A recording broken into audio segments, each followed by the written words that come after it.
যারা বই পড়তে ভালোবাসেন তবে টাকার অভাবে নিয়মিত বই কিনতে পারছেন না, তাদের জন্য পাঠাগার যেন এক স্বর্গরাজ্য।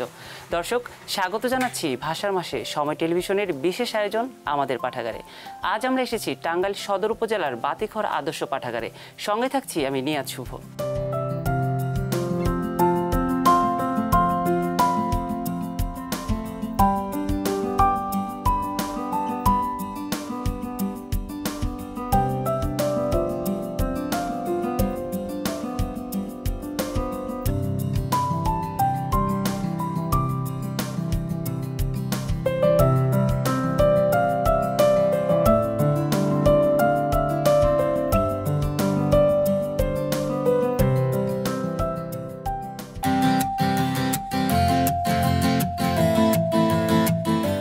এখানে আসলে ঠিক কি ধরনের বই আছে আর বই সংখ্যা কেমন হবে? আমাদের এখানে 4000-এর অধিক বই আছে। এখানে আমাদের বই আছে হচ্ছে যে আপনি উপন্যাস পাবেন, ছোট গল্প, প্রবন্ধ, তারপর হচ্ছে অনুবাদগুলা বই পাবেন, তারপর হচ্ছে মেয়েদের রান্নার, তারপর হচ্ছে রূপচর্চা, এগুলোও বই আছে। তারপর হচ্ছে যে একাডেমিক পড়াশোনার প্লাস হচ্ছে যে জব ইন্টারভিউ যারা দিতে চাচ্ছে তাদের জন্য আমরা পর্যাপ্ত পরিমাণে বইয়ের ব্যবস্থা করেছি। আপনারা এই লাইব্রেরির বইগুলো কীভাবে সংগ্রহ করলেন? আমরা প্রথম অবস্থায় আমাদের যে বইগুলো সংগ্রহ হচ্ছে যে আমরা নিজেরা যে অল্প পরিসরে শুরু করেছি, সেখান থেকে আমাদের কিছু সুদী জন আছে, তারা আমাদের কিছু বই দিয়েছে। তারপর হচ্ছে পাঠকদের মধ্যে কিছু বই উৎসাহ হয়ে দিয়েছে, বন্ধুবান্ধব যাদের আছে তারা দিয়েছে। এই সুশীল সমাজ থেকে আমাদের কিছু বই, আমরা নিজস্বও কিছু বই ক্রয় করেছি। মানে সর্বোপরি একেবারে ঐক্যমতের ভিত্তিতে আমাদের এই বইগুলো সংগ্রহ করা হয়েছে। আচ্ছা, আপনারা এই যে বিভিন্ন সেলুনে লাইব্রেরি করার যে পরিকল্পনা, এইটা আসলে কিভাবে মাথায় আসলো? এটা প্রথমত আমাদের মাথায় আসছে যে আমরা পাঠাগারটি আসলে একটি জায়গায় আবদ্ধ করতে রাখতে এটা আমরা চাইনি, যে আমরা বিভিন্ন পরিসরে পাঠাগারটি ছড়িয়ে দিতে চেষ্টা করেছি। আমরা সেলুনে গিয়ে দেখতে পাচ্ছি যে সেলুনে তো চুল কাটতে গেলে আপনার সিরিয়ালে কিন্তু বসে থাকতে হয়। ওই সময়টুকু পাঠকের হাতে কোনোভাবে বই পৌঁছে দেওয়া যায় কিনা, সেই চিন্তা ভাবনা থেকেই আমাদের এটা মাথায় এসেছে। আমরা এটা অনুপাঠাগার নামে নাম দিয়েছি, কিন্তু এটা আমাদের প্রচুর সাড়া ফেলেছে। আমরা আমাদের আশেপাশের বিভিন্ন বাজারে এগুলো করে দিয়েছি। আমরা ওইখানে বিভিন্ন রকমের পাঠক বা আমাদের পাঠাগার সম্পর্কে না জানলেও ওইখানে গিয়ে জানতে পারছে, বিভিন্ন ধরনের বই পড়তে পারছে। তাতে হচ্ছে কি যে চুল কাটছে তারও সুবিধে। সিরিয়ালে একটা কাস্টমার বসে আছে, সে সময়টুকু মোবাইল টিভি নষ্ট করতো, কিন্তু এখন সে বই পড়ছে। এতে তাদের জ্ঞান আহরণ হচ্ছে, যুব সমাজ আস্তে আস্তে উন্নতির পথে যাচ্ছে, আলোর পথে যাচ্ছে। এই চিন্তাভাবনা থেকে আমরা অনুপাঠাগারের চিন্তাভাবনা আসলে করেছিলাম।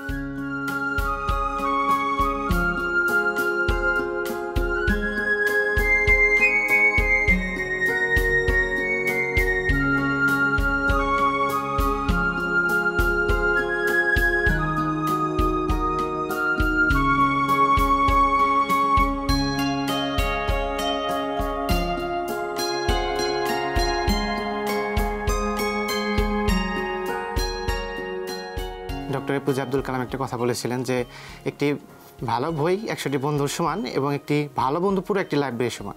তো এই বিষয়টি যখন আমি প্রথম পড়ি, বিষয়টি আমি বুঝতে পারতেছিলাম না যে এটা কেন লেখছে সে, এটা আমি উপলব্ধি করতে পারতেছি না। তো আরেকটা লেখা দেখছিলাম যে ডক্টর মোহাম্মদ শহীদুল্লাহ একটা কথা বলেছেন যে জীবনে 3টি জিনিসের প্রয়োজন, বই, বই ও বই।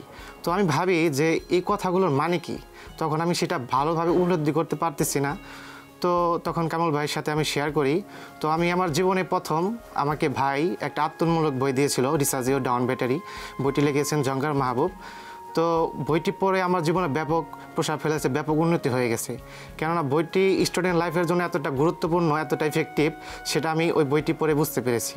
আর বাতিঘর আদর্শ পাঠাগারের পরিবেশটা অনেক সুন্দর, অনেকগুলো বই আছে। একাডেমিক বইয়ের পাশাপাশি ভর্তি পরীক্ষা প্রস্তুতি, ইসলামিক বই, আত্মোন্নয়নমূলক বই, গল্পের বই, সায়েন্স ফিকশন, অনেক বই আছে, যার কারণে আমাদের অনেক সুবিধা হয় এখানে আসতে, বই পড়তে। সুন্দর মনোরম পরিবেশ, চুপচাপ সবাই নিরিবিলি পড়াশোনা করে। তো অবশ্যই আমি বলতে চাই যে এক কথায় বাতিঘর আদর্শ পাঠাগার আমার জীবনে পরিবর্তনে অকল্পনীয় কার্যকর ভূমিকা রেখেছে।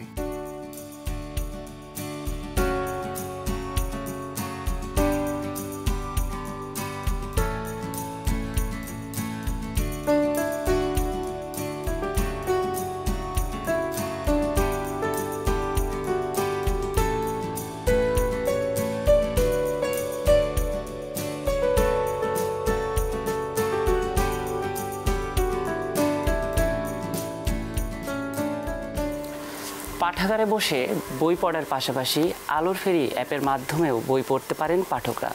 বাতিঘর আদর্শ পাঠাগারের উদ্যোগে এলাকার বিভিন্ন সেলুনে গড়ে তোলা হয়েছে অনুপাঠাগার। পাশাপাশি রেল স্টেশনে অপেক্ষমান যাত্রীরাও পড়তে পারেন এই পাঠাগারের বই।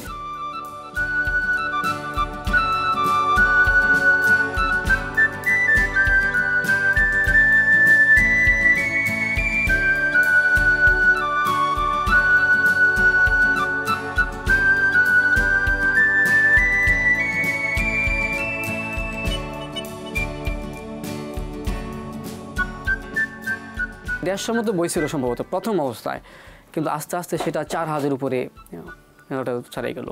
আলহামদুলিল্লাহ এই পাঠাগার থেকেও ভাবলাম যে শুধু অনেকেই বই পড়বে, আমাদের তো বই পড়তে হবে, আমাদের একটা জাগ্রত করতে হবে, সেটা আমরা কীভাবে করতে পারি। আলহামদুলিল্লাহ আমি নিজেও 500 উপরে বই নিজেও পড়লাম, বিভিন্ন উপন্যাস, ধর্মীয় গ্রন্থ, তারপর হচ্ছে কবিতা আবৃত্তি এবং আদার্স সাইটগুলো আমার নিজেরও বই যেগুলো আছে এখানেও আছে। আমি যেহেতু আইন স্টুডেন্ট, ল নিয়ে অনার্স করতেছি, সেখানেও আইন স্টুডেন্টও একটা বই এখানে আছে যারা আইন নিয়ে পড়াশোনা করেন মূলত। আচ্ছা, তো এইখানে যে পাঠকরা আসে তাদেরকে আপনারা কি ধরনের সুবিধা দিয়ে থাকেন? আচ্ছা, যদি পাঠকটা আসে, আমাদের সুবিধা বলতে শুধু আমরা বই দিতে পারি, আমাদের বই দিতে পারি যে তোমার ইচ্ছা, তোমার যেটা মন চায় বইটা নিয়ে যাও, তবুও বই পড়ো, পড়তে হবে। আমাদের কথা একটাই, পড়তেই হবে, পড়ার কোনো বিকল্প অপশন আমরা দেখছি না। আচ্ছা, আপনারা পাঠকদের এই পাঠাগারমুখী করতে কোনো আয়োজন করে থাকেন? জি, আমরা এই পাঠাগারে পাঠাগারমুখী করতে আমরা বিভিন্ন আয়োজন করতে, কুইজ প্রতিযোগিতা প্রত্যেক বছর হয়ে থাকে, তারপর হচ্ছে আপনার চিত্রাঙ্গন, শিশুদের চিত্রাঙ্গন এবং বই বিতরণ অনুষ্ঠান। আমাদের সামনে একটা অনুষ্ঠান আছে এই মাসের 28 তারিখে, যেখানে আমরা হচ্ছে বই বিনিময় একটা অনুষ্ঠান করব, সেটা আমরা জেলা পর্যায়ে আমরা একটা হাতে নিয়েছি, এটা প্রজেক্টটা হাতে নিয়েছি। যে নতুন বই দিবে সে নতুন বই পাবে, যে পুরাতন বই দিবে সে পুরাতন বই পাবে, কবিতার বদলে কবিতার বই, উপন্যাসের বদলে উপন্যাসের বই, এরকম আমরা একটা প্রকল্প নিয়েছি। আর পাঠাগারে যে সার্বিক বিবেচনা করতে গেলে আপনারা দেখতেই পাচ্ছেন, আমরা যদি পাঠাগার আরও ডেভেলপ করতে যাই, নতুন একটা সমাজ আমরা তৈরি করতে যাই, তাহলে আমাদের যে আশেপাশে যারা আছেন, দায়িত্বশীলতার কাজ যারা করে থাকেন, তারা যদি আমাদের কাছে একটু সাপোর্ট দেয়, তাহলে আমরা তরুণদের এবং তরুণদের যে একটা যে আপনার হচ্ছে উজ্জীবিত করার বিষয়টা, পড়ার যে উজ্জীবিত করার বিষয়টা, সেটা আমরা গড়ে তুলতে পারবো ইনশাল্লাহ।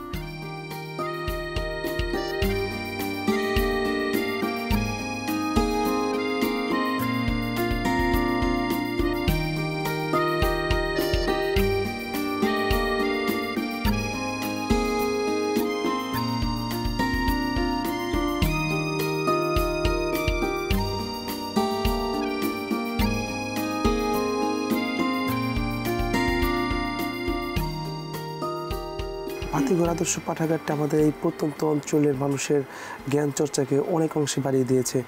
এখানে বিভিন্ন স্কুল কলেজের শিক্ষার্থীরা এসে তারা জ্ঞান চর্চা করতে পারে, বিভিন্ন কম্পিউটারে অনেক কিছু তারা সার্চ দিয়ে অনেক তথ্য জানতে পারে। বর্তমান সময়ে তরুণরা ফোনের সময় বেশি অপচয় করছে, যেটা আমাদের তরুণ সমাজকে ভিন্ন দিকে প্রভাবিত করছে। কিন্তু এখানে লাইব্রেরিতে এসে আমরা বই পড়ার কারণে অনেকটা এগুলো থেকে দূরে থাকতে পারছি, পড়াশোনার মাধ্যমে আমরা জ্ঞান অর্জন করতে পারছি। প্রত্যন্ত গ্রাম অঞ্চলে বইয়ের সাথে মানুষের তেমন সম্পর্ক নাই বলে চলে। তো বাতিঘর আদর্শ পাঠাগার প্রতিষ্ঠা হওয়ার মাধ্যমে এখানের গ্রামের অনেক মানুষ এখানে বই পড়তে আসে, ছোটো বাচ্চারা এখানে গল্পের বই পড়ে, ইভেন যারা হচ্ছে অবসর সময় যাদের থাকে, অনেক বয়স্ক ব্যক্তিবর্গ যারা থাকে, তারা এখানে এসে আমাদের সাথে বই পড়ার সাথে সঙ্গ দেয়। আমাদের বাড়ি পাশে পাঠাগার হয়েছে, আমি যেসব ফ্রি থাকি এখানে এসে বসি, গল্পের বই পড়ি, অনেক ভালো লাগে। তারপরে এখানে অনেক ধরনের প্রতিযোগিতা হয়, সেখানে এসে অংশগ্রহণ করি, ওখান থেকে অনেক কিছু গিফট দেওয়া হয়, অনেক ভালো লাগে। যেমন আমরা যারা চাকরি প্রত্যাশী, অনার্স শেষ করার পর চাকরির জন্য প্রস্তুতির জন্য পড়তে যাই, এখানে একজন চাকরি প্রার্থীকে অনেকগুলো বই পড়তে দেখা যায় যে অনেক সময় অর্থনৈতিক সংকটে কারণে আমরা সকল ধরনের বই কিনতে পারি না। কিন্তু দেখা যায় এই পাঠাগারে আসার পরে দেখলাম যে এখানে প্রায় চাকরিদের সকল ধরনের বই পাওয়া যায়। এই পাঠাগারের মাধ্যমে আমরা অনেক ধরনের বই পড়তে পারি, উপন্যাস, জব প্রস্তুতি এবং ইসলামিক বই পড়তে পারি। আমার স্কুল অনেক দূরে, বাড়ির পাশে বাতিঘর আদর্শ পাঠাগার আছে। এখানের পরিবেশটা অনেক ভালো, এখানে এসে আমি অনেক ধরনের বই পড়তে পছন্দ করি।